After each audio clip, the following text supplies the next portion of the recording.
എല്ലാവർക്കും വിനയാസിൻ്റെ പുതിയൊരു വീഡിയോയിലേക്ക് സ്വാഗതം. അപ്പോൾ എല്ലാവരും ഹാപ്പി ആയിട്ടിരിക്കുന്നു എന്ന് വിശ്വസിക്കുന്നു. ഇന്ന് നമ്മൾ ഒരു മിക്സറിൻ്റെ റെസിപ്പിയാണ് ചെയ്യാൻ പോകുന്നത്. ചായക്കൊപ്പം അല്പം എരിവ് കലർന്ന മിക്സർ കൂടി ഉണ്ടെങ്കിൽ മറ്റൊന്നും വേണ്ട. കുട്ടികൾക്കും മുതിർന്നവർക്കും ഒരുപോലെ ഇഷ്ടമുള്ള മിക്സറിനായി ഇനി ബേക്കറിയിൽ പോവേണ്ടതില്ല. അല്പം ഒന്ന് മെനക്കെടാൻ തയ്യാറായാൽ നമുക്കിത് വീട്ടിൽ തന്നെ ഉണ്ടാക്കിയെടുക്കാനായിട്ട് പറ്റും. വീഡിയോ സ്കിപ്പ് ചെയ്യാതെ ദയവായി മുഴുവനായിട്ട് കാണുക. അപ്പോൾ നമുക്ക് നേരെ വീഡിയോയിലേക്ക് പോകാം. മിക്സർ തയ്യാറാക്കുന്നതിന് ഞാനിവിടെ ഒരു ബൗൾ എടുത്തിട്ടുണ്ട്. ഇതിലേക്ക് ഇതുപോലെ ഒരു അരിപ്പ വെച്ച് കൊടുക്കാം. ഇനി 250 ഗ്രാം കപ്പ് അളവിൽ ഒരു കപ്പ് കടലമാവ് നമുക്കൊന്ന് അരിച്ചെടുക്കാം. ഞാനിവിടെ അരിപ്പൊടിയും കൂടി എടുക്കുന്നുണ്ട്. അരിപ്പൊടി ഇല്ലാതെ കടലമാവ് വെച്ചിട്ട് നമുക്കിത് ചെയ്യാം. അരിപ്പൊടി ചേർത്താൽ കുറച്ച് ക്രിസ്പിനെസ് ഉണ്ടാവും കഴിക്കുമ്പോൾ. അപ്പം നിങ്ങൾക്ക് എങ്ങനെ വേണമെങ്കിലും എടുക്കാം കേട്ടോ. ഇനി 125 ഗ്രാമിൻ്റെ കപ്പിന് ഒരു കപ്പ് അരിപ്പൊടി എടുക്കാം. ഇത് വറുത്ത അരിപ്പൊടിയാണ്. അരിപ്പൊടിയുടെ അളവ് നിങ്ങളുടെ ഇഷ്ടത്തിനനുസരിച്ച് എടുക്കാം. ഞാനിപ്പം 250 ഗ്രാം കടലമാവിന് നേർപകുതി അരിപ്പൊടിയാണ് എടുത്തത്. ഇതിലേക്ക് ഇനി 1 ടേബിൾ സ്പൂൺ കാശ്മീരി മുളക് പൊടി ചേർത്ത് കൊടുക്കാം. അതുപോലെ 1/2 ടീസ്പൂൺ മഞ്ഞൾപ്പൊടി, 1/2 ടേബിൾ സ്പൂൺ പഞ്ചസാര ചേർത്ത് കൊടുക്കാം. പഞ്ചസാര ചേർക്കുന്നത് എരിവും മധുരവും എല്ലാം ഒന്ന് ബാലൻസ് ചെയ്യാൻ വേണ്ടിയിട്ടാണ്. അതുപോലെ ആവശ്യത്തിന് ഉപ്പ്. ഞാൻ ഒരു 1/2 ടേബിൾ സ്പൂണോളം ഉപ്പ് ചേർത്ത് കൊടുക്കുന്നുണ്ട്. അല്പം ഉപ്പ് മുന്നോട്ട് നിൽക്കുന്നതാണ് കേട്ടോ നല്ലത് മിക്സറിന്. ഇനി ഈ 1/2 ടീസ്പൂൺ കായം കൂടി ചേർത്ത് കൊടുക്കാം. ഇനി ഇതെല്ലാം കൂടി ഒന്ന് നന്നായിട്ടൊന്ന് അരിച്ചെടുക്കാം.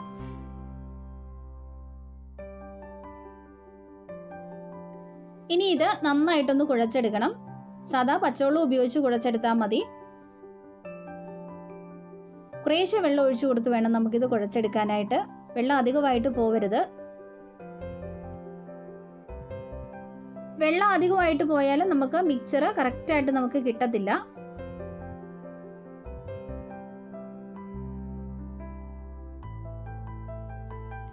അപ്പം ഞാൻ ഇനി ഇത് കുഴച്ചെടുത്ത ശേഷം നിങ്ങളെ കാണിച്ചു തരാവേ. ഇതിപ്പം ഇതേപോലെ കുഴച്ചെടുത്തിട്ടുണ്ട്. ഇനി ഇതിലേക്ക് 1/2 ടേബിൾ സ്പൂണോളം ഓയിൽ ഒഴിച്ചു കൊടുക്കാം. എന്നിട്ട് ഒന്നുകൂടെ ഒന്ന് നന്നായിട്ടൊന്ന് കുഴച്ചെടുക്കണം. ഏത് ഓയിലിലാണോ നമ്മൾ മിക്സർ ഉണ്ടാക്കുന്നത് അതേ ഓയിൽ തന്നെ വേണം ഒഴിച്ചു കൊടുക്കാനായിട്ട്. അല്ലെങ്കിൽ പിന്നെ 2 ഓയിൽ ആയാൽ ചിലപ്പോൾ പതഞ്ഞു പൊങ്ങാനായിട്ട് ചാൻസ് ഉണ്ട്. അപ്പോൾ അതൊന്ന് ശ്രദ്ധിക്കുക. അങ്ങനെ മിക്സറിന് വേണ്ട മാവ് ഇവിടെ റെഡി ആയിട്ടുണ്ട്. ഇനി നമുക്ക് സേവനാഴിയിലേക്ക് അല്പം ഓയിൽ ഒന്ന് സ്പ്രെഡ് ചെയ്ത് കൊടുക്കാം.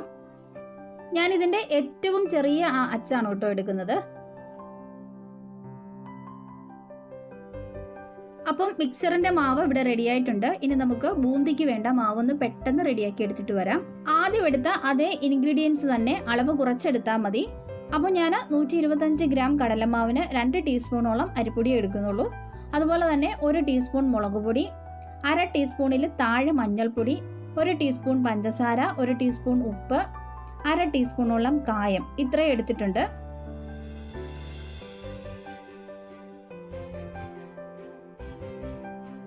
ഇനി നമുക്കിതൊന്ന് കുഴച്ചെടുക്കാം. ദോശമാവിൻ്റെ ഒക്കെ ആ ഒരു പരുവത്തിൽ വേണം നമുക്കിത് കുഴച്ചെടുക്കാനായിട്ട്. അപ്പം ഞാൻ ഇനി കുഴച്ചെടുത്ത ശേഷം നിങ്ങളെ കാണിച്ചു തരാം. ഇതാ ഇതുപോലെ നമ്മളിത് റെഡിയാക്കി എടുത്തിട്ടുണ്ട്. ഇത് മതി. ഇനി നമുക്ക് മിക്സർ ഉണ്ടാക്കാനായിട്ട് തുടങ്ങാം. അതിനു മുമ്പായി കുറച്ച് കറിവേപ്പില എടുത്തിട്ടുണ്ട്. അതുപോലെ കുറച്ച് വെളുത്തുള്ളി. ഈ വെളുത്തുള്ളി ചെറുതായിട്ടൊന്ന് ചതച്ചെടുക്കണം. തൊലി കളയാതിരിക്കുന്നതാണ് കേട്ടോ നല്ലത്. പിന്നെ കുറച്ച് കടല, പൊട്ടുകടല ഇതൊക്കെ എടുത്തിട്ടുണ്ട്. ഇനി ഒരു പാൻ ഒന്ന് ചൂടാവാൻ വെച്ച് ചൂടായി വരുമ്പോൾ അതിലേക്ക് ഓയിൽ ഒഴിച്ചു കൊടുക്കാം. ഓയിൽ ചൂടായി വരുമ്പോൾ അതിലേക്ക് നമുക്കിനി കറിവേപ്പില ഇട്ട് കൊടുക്കാം. കറിവേപ്പില നന്നായിട്ടൊന്ന് ഫ്രൈ ആക്കി എടുക്കണം.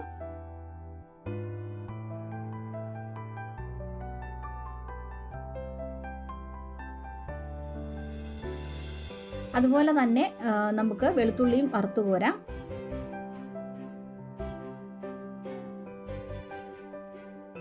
ഇനി മിക്സ്ചറിൻ്റെ മാവ് കുറേശ്ശെ ഇതിലേക്ക് സേവനാഴിയിൽ കൂടി കറക്കി ഇട്ട് കൊടുക്കാം.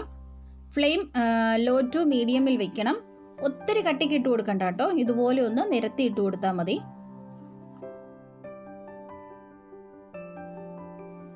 അധികം സമയം ആവശ്യമില്ല. പെട്ടെന്ന് തന്നെ നമുക്കിത് തിരിച്ചിട്ട് കൊടുക്കാം. കുറച്ചൊക്കെ പൊടിഞ്ഞു പോയാലും കുഴപ്പമില്ല. നമ്മൾ പിന്നീട് ഇത് ചെറിയ പീസാക്കി എടുക്കാനുള്ളതാണ്. ഇപ്പോൾ ഇത് കറക്റ്റായിട്ട് മൂത്ത് വന്നിട്ടുണ്ട്. നമുക്കിനി ഇത് എണ്ണയിൽ നിന്നും കോരി മാറ്റാം.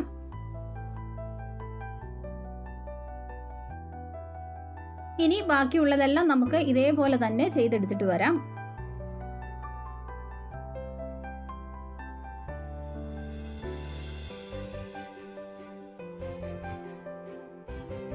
ഇനി ബൂന്തി ഉണ്ടാക്കാനായിട്ട് തുടങ്ങാം. അതിനുവേണ്ടി ഇതുപോലെ ഹോളുകളുള്ള ഒരു തവി ഞാൻ എടുത്തിട്ടുണ്ട്. ഇതിലേക്ക് നമുക്ക് മാവ് ഒഴിച്ചു കൊടുക്കാം. കണ്ടോ, ഇപ്പോൾ മുത്തുകൾ പോലെ മാവ് വീഴുന്നുണ്ട്. കുറച്ച് വലിയ പാത്രമായിരുന്നെങ്കിൽ നമുക്ക് കുറച്ചധികം ഒഴിച്ചു കൊടുക്കാമായിരുന്നു.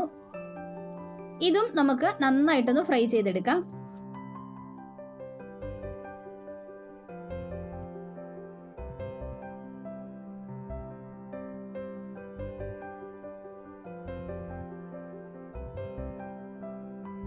ഇനി ബാക്കിയുള്ള മാവും കൂടെ നമുക്ക് ഇതേപോലെ ചെയ്തെടുക്കാം.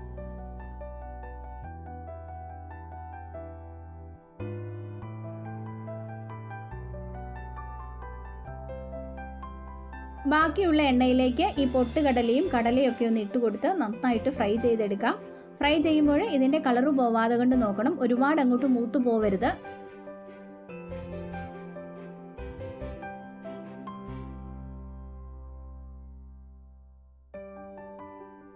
അപ്പം മിക്സറൊക്കെ ഞാനിവിടെ ചെറുതായിട്ടൊന്ന് പൊട്ടിച്ചെടുത്തിട്ടുണ്ട്.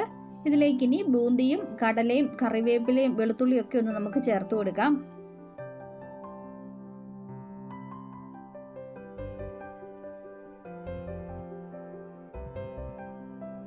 ഇനി ഇതിലേക്ക് 1 ടീസ്പൂൺ എരിവുള്ള മുളക് പൊടി ചേർത്ത് കൊടുക്കാം. അതുപോലെ തന്നെ 1/2 ടേബിൾ സ്പൂണിൽ താഴെ ഉപ്പും കൂടെ ചേർത്ത് കൊടുക്കാം. അതോടൊപ്പം അല്പം കായും കൂടെ ചേർക്കാം. ഇത്രയും ചേർത്ത് കൊടുത്ത് നല്ലതുപോലെ ഒന്ന് മിക്സ് ചെയ്തെടുക്കാം.